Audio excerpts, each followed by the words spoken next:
far-reaching and unprecedented changes in all parts of the economy. That was the call to action from the Interparliamentary Panel on Climate Change. Without it, we will miss our climate change targets. Global warming will cause fundamental damage to our planet and the way we live our lives. So why is this the first time in 2 years that we're debating climate change on the floor of the House of Commons? Why isn't this debate being led by the Prime Minister herself? Why isn't climate change at the heart of every major statement from this government? The IPCC has given us 12 years. The Independent Committee on Climate Change has said we're falling behind and not acting with enough urgency. The climate strike protesters, who I visited in Bristol, are rightly demanding more radical and urgent action now. But what's the response? The response to the IPCC report was to write a letter to the Independent Committee on Climate Change asking for advice. We should have been amending the Climate Change Act by now to upgrade our climate change targets in line with the Paris Accord.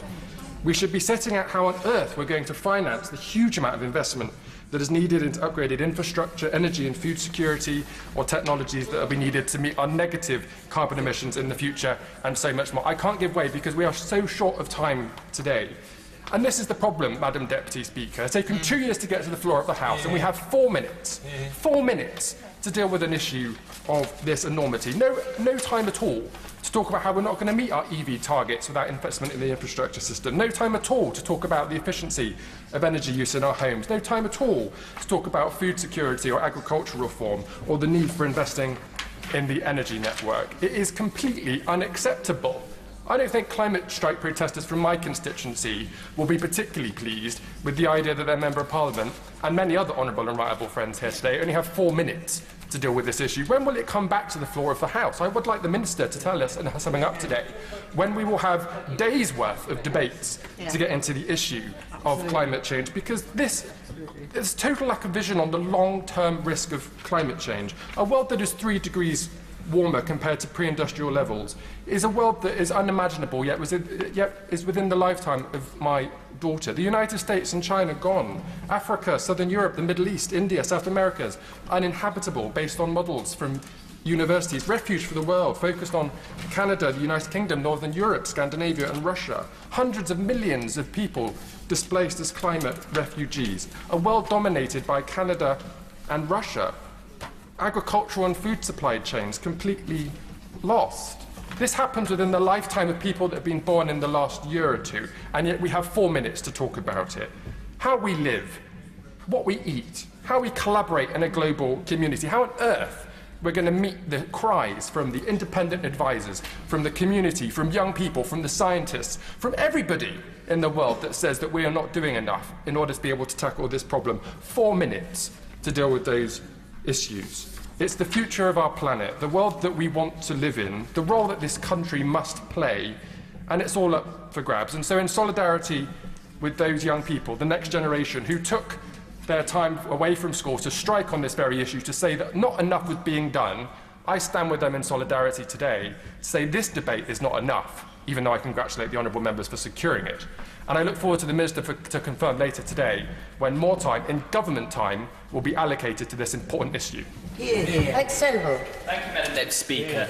Time is short in this debate and time is short for the planet. I'm going to speak up for the 3,000 young people that came out in Leeds 2 weeks ago on the youth climate strike, and for all the other thousands of young people that came out in every other town and city in the country on the youth climate strike. I spoke to those young people and I said I would come here to the House and support their call for a climate emergency. Not just myself, but I'm calling on the Minister today to say the government will declare a climate emergency like a civil emergency, because we are on the precipice of disaster. NASA's latest measurement of carbon dioxide in the atmosphere is 411 parts per million. The historic high of this planet is 300 parts per million in 325,000 BC. In 2005, it was 380 parts per million. We are on a trajectory towards global extinction of humanity. The insects are the canary in the coal mine of our planet. 75% reduction in flying insects in Europe in the last 25 years. Where the insects go, we will follow. And how are we going to tackle this scale of emergency? We need a rapid programme of decarbonisation. We need to become a leader in decarbonised technology in this country and in Europe. We need a world in 2030, not in 2050, a world that looks radically different to the world that we have today, a world that doesn't see any petrol stations. Petrol stations will be as common as coaching inns in 2030 if we are to avoid climate disaster. We need to see electric vehicle charge points in every parking bay. All new houses need to be made in factories from airtight and energy-efficient timber. And we need to harness internet and open and smart data so everybody knows everything about their lives, from the quality of the air to the amount of carbon in their clothes. This is the brave new world we need to aspire to. We don't need gradual change. We need a paradigm shift in our system. And I'm going to be very short. I'm going to call upon us not to have a Green New Deal. I'm going to call on us to have a Marshall Plan for the environment across Europe and across the planet. After the Second World War, our time is very short, so I'm going to continue. After the Second World War, we got together and we rebuilt this continent.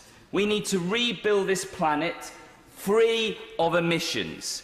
And that needs to be our single unifying goal here. We need to readdress the COP process to this point. We need to re-energise our relationship with our European Union partners, and I say that in the strongest sense, to engage this and create this plan.